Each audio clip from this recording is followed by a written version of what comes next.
OK, in just a moment, we'll be talking to Harrison Ford and Phoebe Waller-Bridge about the epic new Indiana Jones film. But first... That belongs in a museum! I use that clip all the time. It does show what archaeology was in the past and how we've moved on from there. Dad told me you found something on a train. The new film sees the character return to our screens after a 15-year absence. And for the first time, we see Ford digitally de-aged. With the Indiana Jones franchise in its 4th decade, This may be his final outing as Indiana Jones, but the franchise has left a lasting mark on the profession he so dramatically embodies. Thank you, Ella. Time now to say a big hello to Harrison Ford and Phoebe Waller-Bridge. Welcome. That's right. We are so thrilled that you're here with us. Now, Harrison, we've just seen Indy's still such an enormous inspiration to the next generation of archaeologists. That must feel pretty great. Oh, it's very gratifying. I mean, you know, I'm sorry, I don't mean to usurp the advantage that may have accrued to archaeology, but as many people come up to me and say, you know, I'm a film director now because I saw the first Raiders and I thought, wow, what potential in this, and this excited me, and this is what I'm doing now. But yes, there's an inspiration in this character, but it's also an appreciation of what people have done before us and a recognition that we're following in the footsteps of real people, and there's a real world of archaeology. But this is the real world of movies. And that's another aspect of this story. Well, that's what we're here to talk about. The film was, it's absolutely amazing. We got to see it today. You had the huge premiere in London last night. For the release of Indiana Jones, The Dial of Destiny. I mean, look at the fans here, both of you. Phoebe, what was it like seeing that, you know, the reception from the fans? What was it like? Oh, it's wonderful. It just brought a whole new energy to the experience of this whole tour, just having so many people there and just the love that they have for this franchise and for this guy. Hats and whips out in force. Must have loved all that. No? No, that guy's not this guy. This guy's an actor. That guy's... Yeah, they love this guy too. They love you. I'm very grateful. I mean, I'm so proud of the work that supports me in the portrayal of this character. Steven Spielberg and all of the writers that have made the first 4 films so precious to the fans. And I wanted to make sure that this last one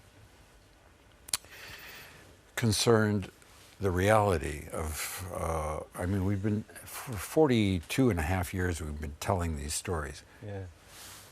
I've grown older. I wanted to acknowledge that. I didn't want to try and hide that with CG. I wanted not to do the same thing again and again, but to use that platform of those 4 films and the audience experience with that character to tell something that felt like a way of rounding the whole experience up and finishing with the emotional business that needed to be done in his life, not my life, his life. And this is the instrument of our narrative. Well, I wanted to ask about that, actually. So, Phoebe, you play Helena, Indy's goddaughter, and she's the one who kind of ignites this new adventure with the search for the Dial of Destiny. Tell me a little bit about that. Well, she's just looking for trouble, as well as the dial. And she hasn't seen her godfather for a very, very long time. She has a memory of him having something to do with a certain relic, that she has a nefarious agenda that goes with that. And so she seeks him out. And she gives him the impression that she's just there for a cute little catch-up, when actually she has a very, very different agenda. Yeah, you sold that very well, by the way. I was fully on board with the sweet entrance. I was a little suspicious. You got in there early. Such an angel. Very wise.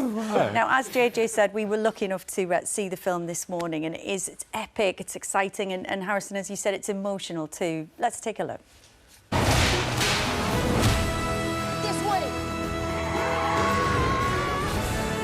Fasten your seatbelt. There might be some turbulence. You've taken your chances, made your mistakes. And now, a final triumph. Indy! Give 'em hell, Indiana Jones!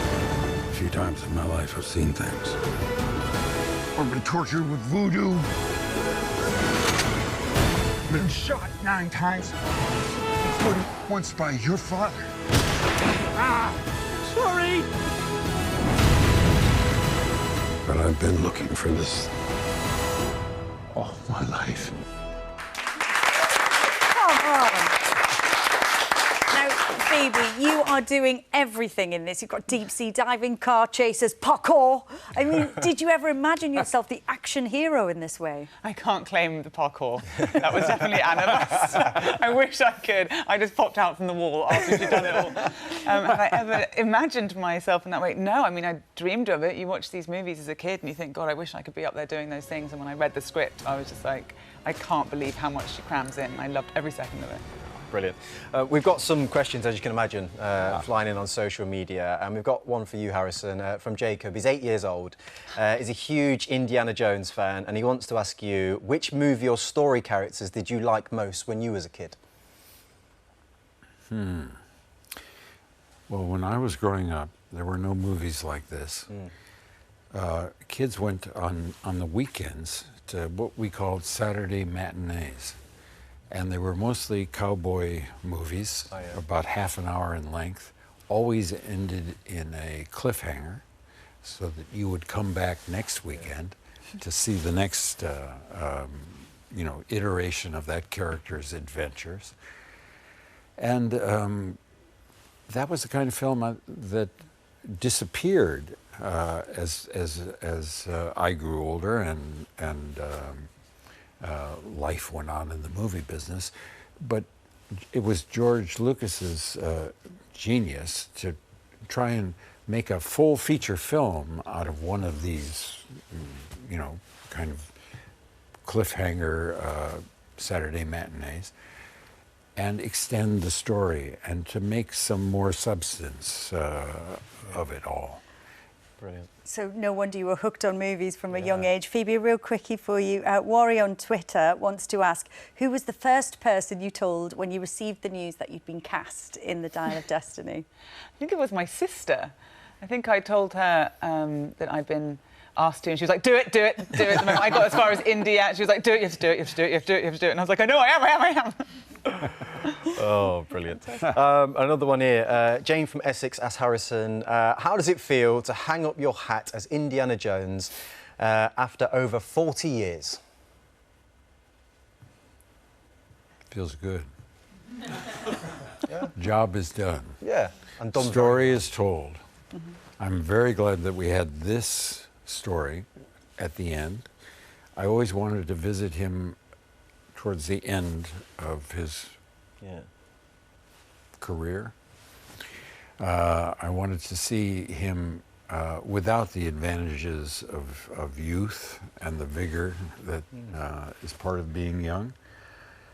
I think because these are family films, I wanted to really tell the truth about growing old and see it in a family situation so that the young people would see that the progress of someone that they knew, and be able to have that emotional feeling that I think we all I'm hoping that we all feel, with a story that completes itself. Beautifully done. We absolutely loved it. Thank you so much, Harrison and Phoebe. Indiana Jones and the Dial of Destiny is in cinemas from tomorrow, and of course CB's wonderful series, Phoebe